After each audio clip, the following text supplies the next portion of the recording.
नमस्कार, मी विलास महल्ले आणि आपण पाहता GTV न्यूज मराठी। घाटंजी येथून एक दुःखद बातमी समोर येत आहे। एका 30 वर्षीय व्यावसायिकानं आपलं जीवन संपवल्याची धक्कादायक घटना यवतमाळ जिल्ह्यातील घाटंजीमध्ये घडली आहे। आज सकाळी 10 वाजताच्या सुमारास ही दुर्दैवी घटना उघडकीस आली।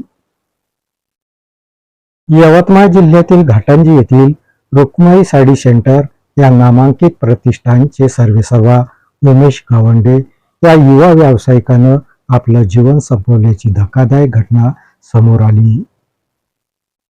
उमेश गावंडे यांनी आपल्या राहत्या घरात गळफास घेतला। यामध्ये उमेश याचा मृत्यू झाला।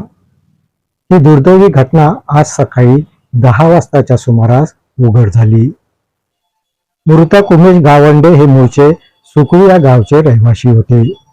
उमेश यांनी घाटंजी शहरात रुक्माई साडी सेंटर नावाने आपला व्यवसाय सुरू केला। अल्पावधीतच त्यांच्या व्यवसायाने उत्तुंग भरारी घेतली।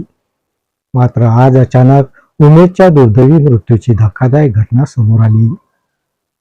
सर्व काही सुरळीत सुरू असताना उमेशने मृत्यूला का कवटाळलं याबाबतचं कारण अस्पष्ट आहे।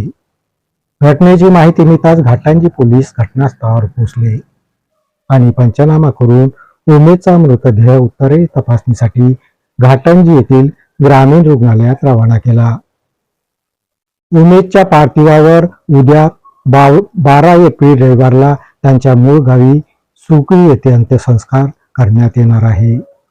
उमेशच्या दुर्दैवी मृत्यूमुळे घाटंजी शहरात सर्वत्र हळहळ व्यक्त करण्यात येत आहे। उमेशच्या पश्चात पत्नी, मुलगी आणि बराच मोठा आप्तपरिवार आहे। उमेशला GTV न्यूज मराठी परिवाराकडूनही भावपूर्ण श्रद्धांजली। संजय ढवळे, प्रतिनिधी GTV न्यूज मराठी। या बातमीपत्रात इथेच थांबतो। परत भेटूया नवीन बातमीपत्रात। तोपर्यंत पाहत राहा GTV न्यूज मराठी। नमस्कार।